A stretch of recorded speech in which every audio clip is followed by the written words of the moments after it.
Truthspresso, episode 390. In a world gone bonkers, it is not, generally speaking, unruly, but fires have been started, and where the culture is a dumpster fire, we're coming for your children, and churches have lost their way. I am really uncomfortable with the story of the crucifixion. It's time to wake up with Truthspresso. Truthspresso. Your weekly shot of truth. And now your host, Daniel Minnick.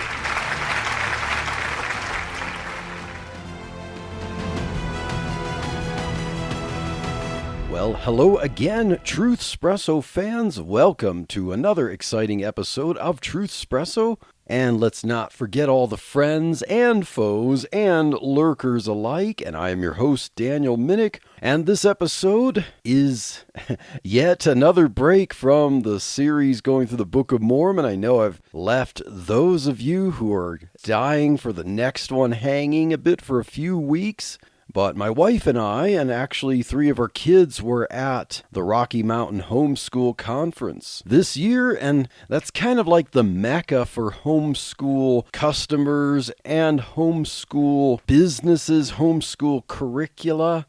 You see things like Abeka, Bob Jones Press, Apologia, not to be confused with Jeff Durbin's ministry there, Apologia, homeschool curriculum, Generations and their curricula, master books, Answers in Genesis, all kinds of great stuff. And speaking of Answers in Genesis, Ken Ham himself was there, so I got to go to a session where Ken Ham spoke. I did not get to meet him though, but it was nice to see him in person. And our family ran one of the exhibits there at the homeschool conference. And as usual, I resumed a tradition that I started in 2023 of taking my portable podcast gear and going around to some of the exhibits and asking if they'd like to do a short interview. And I think that's a good way to be able to pitch some of these neat little businesses and curricula and such outside of the conference, and also to let some of you know, well, here's what we see there. So if you'd like to come to the Rocky Mountain Homeschool Conference hosted by CHEC, which is Christian Home Educators of Colorado, then you will get to see some really great stuff. And of course, if you actually went there, you have a good chance of meeting yours truly if that were truly something that you would like to do. There's a lot cooler stuff there than meeting me, but so I interviewed several exhibitors there this year. Now I want to point out, this is the second time that I had major equipment malfunction going on that I did not realize was happening. The first 3 exhibitors I had no problem with. I have my portable little Tascam recorder, and I have 2 microphones plugged into it. But after the 3rd exhibit, somehow I did not realize that the recorder switched to using the built-in microphones, and that's not good when you have a lot of ambience from crowds and such. And of course, I'm holding the recorder away from the 2 of us while I'm talking into one plugged-in microphone, my guest talking into another one, and I have no idea that my recorder is actually recording from the built-in little microphones on the device. And so that wasn't good, and I got some rather poor audio from the interviewers that I did after these first 3. And so my sincere apologies for those people that I interviewed, and I did not realize what was going on with my recorder. So I am still trying to figure out what to do with those interviews. I've been trying to run the audio through different filters, trying to edit things. I even tried AI audio editing services to try to remove the background noise because it's hard to hear our voices from a distance from the microphones while hearing loud crowd around us.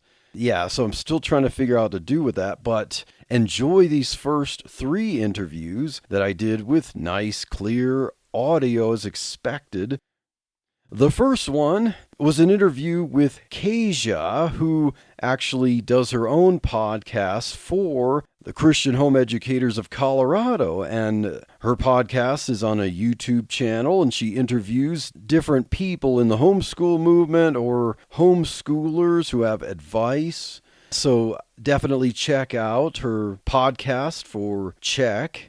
And I will provide links to the resources from these interviews in the show notes for this episode. So here is my interview with Kasia from Czech. This is Daniel Minnick with the Truthspresso podcast, and I'm here with Kasia Davis from the Colorado Homeschool Podcast. Did I get that right, Kasia? You did. Hi, Daniel. Hello, Kasia, and welcome to Truthspresso. And could you just tell me a little bit about what you do? What's the Colorado Homeschool Podcast about? Yeah, you know what? My favorite thing about the Colorado Homeschool Podcast is it's just regular conversations with homeschool families throughout Colorado. We get to hear their testimony. You probably have heard me say, if you've heard me talk, that I love the verse from Revelation where they overcame by the blood of the Lamb and the word of their testimony. So I love to be able to hear other people's story. Why do you homeschool? How do you homeschool? What are some of the problems that you faced and some of the ways that you overcame it? So it's a great platform for that.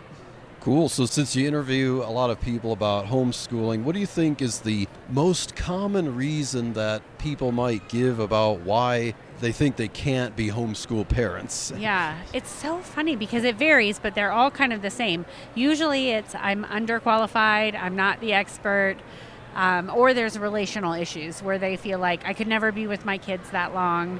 So, but a lot of times those are founded in, are you a homeschool parent, Daniel? Yes, I am. That's what I thought. They're founded in not truths. They're founded in insecurities. And once you start homeschooling, you kind of realize, oh, it's not doing school at home. It's a totally different mindset on what education looks like and how you practice it. So those are really easy to overcome. Oh, yes. And I myself, I wasn't exactly homeschooled. I went to a small church school. My wife was homeschooled, so she was familiar with it. And so, yeah, I was kind of like one of those parents of once my kids were starting to get to the age of schooling where I was thinking, could we do this? But she knew how to do it, and I would not have it any other way. Nice. I love that. So, yeah. I mean, we're at the homeschool conference right now, and it's filled with parents going, can I do this? And you can kind of hear the fear in their voice. But yes, the answer is yes, you can do this. So, Kasia, what gave you the idea of starting the Colorado Homeschool Podcast? Yeah, well, my job is I do outreach for Check, for Christian Home Educators of Colorado. And that's my job. I collect stories. I talk to people and I hear, why did you start homeschooling? What was the thing that led to it? Was it something you always thought of? And in doing that, it was like, man, I want other people to hear these great stories too. So it became a platform to share that. Cool. Have you had anyone who watched or listened to the Colorado Homeschool Podcast who then got the idea, hey, well, if these people can do it, then I could do it too? You know what? I need to put a call out and say, hey, if this was you, will you let us know? Because I don't know personally a testimony, but that is definitely the heart, that we hope people hear it and they are inspired and they think, okay, or I was about to quit and this helped me endure. Those are the stories I would love to hear. I haven't yet heard it though. So if someone would like to learn about the Colorado Homeschool Podcast and Check in general, how would they get a hold of you or learn more information about the podcast? Yeah, thank you. So check.org is our website, and it's without the K. I like to joke that I put the K in Check. So it's CHEC, and we are on that website. You can search. There's a menu bar at the top, but you can just kind of click on the words that make the most sense, whether you're looking for homeschool curriculum or resources or events. We kind of do all of it. So our resources are listed there, and the podcast is also listed there at the bottom. So you can find it, but you can just find it anywhere on any podcast platform. Well, thank you for talking with me, Kasia. Yeah, my pleasure. Yeah, and I will put links to the podcast and, of course, check.org in the show notes for this episode. And so, once again, thank you for my pleasure talking with me, Kasia. Thank you. Now, the next interview that I did was with Sean from the White Rose Resistance. Now, you may have heard of the White Rose Resistance. If not, that's an organization, a life-affirming organization founded by Seth Gruber. You might call it a pro-life organization, but instead of just being an organization that raises money for themselves and exists to serve themselves, as some organizations can be, the White Rose Resistance is a very grassroots organization that seeks to equip churches to have ministries and understanding of the issue of abortion, to take a stand against abortion, educate people about it, be on the front lines and battling it, speaking the truth in love. And so the White Rose Resistance does not intend to be an end in and of itself. It is meant to make sure that the churches are equipped to do this stuff. And so when you hear me interview Sean, he's going to say that the organization is trying to work itself out of a job. And so I think that's very honorable and altruistic for the White Rose Resistance. And so here is my interview with Sean from the White Rose Resistance. Daniel Minnick for the Truthspresso podcast, and I am here with Sean from the White Rose Resistance. Thank you for being on Truthspresso with me, Sean. Yeah, thanks for having me. So, Sean, could you explain, what is the White Rose Resistance? Yeah, so the White Rose Resistance is one of the fastest growing pro-life movements in America, and our main focus is trying to reawaken the church to its heritage of bold Christian resistance against evil and embolden people to take a stand for life. So it's like one of the oldest pro-life organizations? One of the fastest growing pro-life organizations. Right. We're actually very new. We're about 4 years old as a national group. Oh, that's cool. So how is the White Rose Resistance growing? How are they fastest growing? What's their secret? Yeah, so really it is all that we're focused on the church. We like to say the church is plan A and there is no plan B. No one else is coming to save us. So we're working tirelessly to try to put ourselves out of a job. We're not trying to get people to just fund us, although I could always use more money. We're not trying to get you to pay me $1 million so that I can fight abortion for forever. Yes. The goal is to awaken the church to the role that it's always had in doing this. And so, we don't need a lot of staff, we don't need a lot of people because churches are doing all the work for us. What's that work look like? How does the White Rose Resistance, through the church, battle the issue of abortion and life? Yeah, so our main focus is starting local resistance units all across the country. And the goal is to get groups of bold Christians, groups of churches coalescing together to enact local change, right? We're not waiting around for the next president to wave a magic wand and get rid of abortion. We're trying to change things starting in our own homes, moving out into the community around us. And so we do mercy ministry, which is going out to Planned Parenthoods and trying to save babies. We do prophecy ministry, which is just proclaiming truth into the culture and then trying to change laws. Cool. So what is White Rose? Why does the White Rose Resistance pick the White Rose? What does it symbolize or mean? So we were actually initially inspired by Sophie and Hans Scholl, who were a group of college students. Well, they were brother and sister, and they and a group of their college friends started a resistance in Nazi Germany, which was called the White Rose Resistance. And then all of them got caught within a very short time of them starting it, and all of them got beheaded summarily for having stood up against the Third Reich. Oh, wow. But it was this just beautiful moment of Christian resistance where they all said, it's the role of the church to stand up against evil like the Third Reich. And their story just inspired our founder, Seth Gruber, so much that he decided to take on their name in honor of them. Yeah, definitely. And I know that during the Third Reich in Germany, there were a lot of churches that were buckling to the pressure, not standing up, seeing what was going on around them. And yeah, we definitely need more White Rose Resistances in America against, the equivalent of the Third Reich that seems to be almost not secretly, but soft fascism just slowly spreading in this country. Yeah, absolutely. I mean, the same ideologies that brought about the Third Reich and, their eugenics movement in Nazi Germany, they're alive and well today in the form of Planned Parenthood. Definitely. I've done some episodes of Truthspresso about Planned Parenthood and even the history of Margaret Sanger and how, what she believed, how she started Planned Parenthood. Yep. Well, thanks for talking with me, Sean, about the White Rose Resistance. So if our listeners would like to learn more information about the White Rose Resistance, where do they go? How do they get a hold of you? Yeah, it's very simple. If you go to thewhiterose.life, you'll find all the information about us. That's the easiest way to find things. If you want, I'm the local Colorado chapter leader, but they've got chapters across the states that you can join, that you can become a part of. We've got movies that cover Margaret Sanger and, her founding of Planned Parenthood and all sorts of stuff. There's a lot of materials up there. But yeah, thewhiterose.life. Well, check out thewhiterose.life. I will provide a link to that in the show notes for this episode. So once again, Sean, thank you for being a guest here on Truthspresso. Yeah, thank you very much for having me.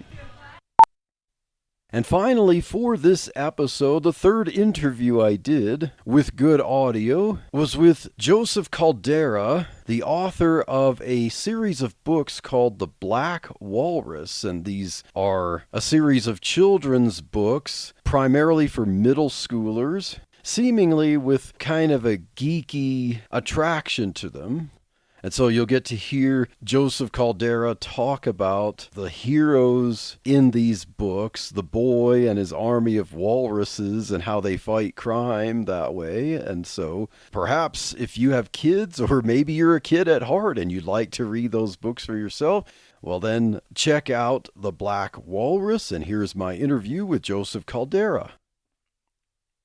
This is Daniel Minnick from the Truthspresso podcast, and I am here with The Black Walrus. So what's your name, sir? My name is Joseph Caldera. Joseph Caldera, and you've written a series of books called The Black Walrus. Could you explain what The Black Walrus is? I can. So The Black Walrus is a goofy superhero adventure series for about 8 to 14-year-old boys, although I got plenty of girls who like it too. And it's a series about a kid with a radioactive super brain who recruits an army of walruses to fight crime. Yeah, it's interesting. It's like, that's a pretty creative mind. Think of that kind of story there. And so what do the walruses do for the superhero? They do all kinds of things. They do martial arts. They use gadgets. They've got like laser guns and grappling hooks and things like that. And they go on various covert missions taking down bad guys.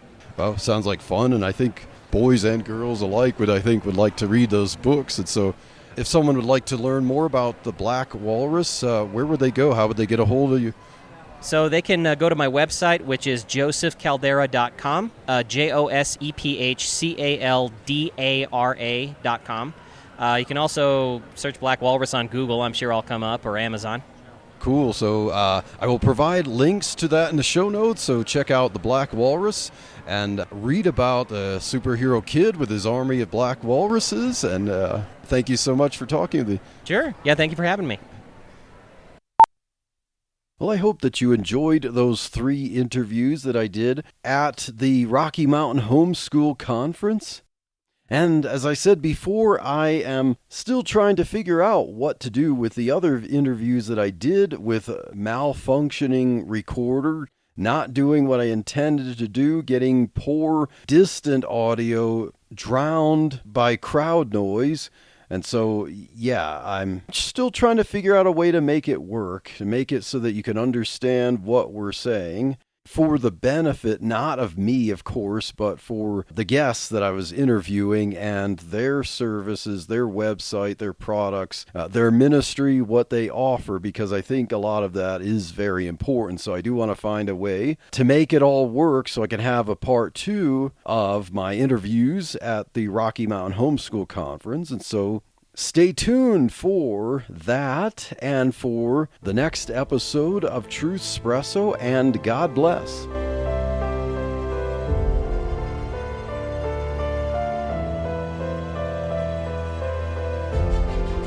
Thank you for listening to this episode of Truthspresso. Be sure to subscribe and rate it on your favorite podcast app. Truthspresso is a member of the Christian podcast community. Check out other great faith-building shows at ChristianPodcastCommunity.org.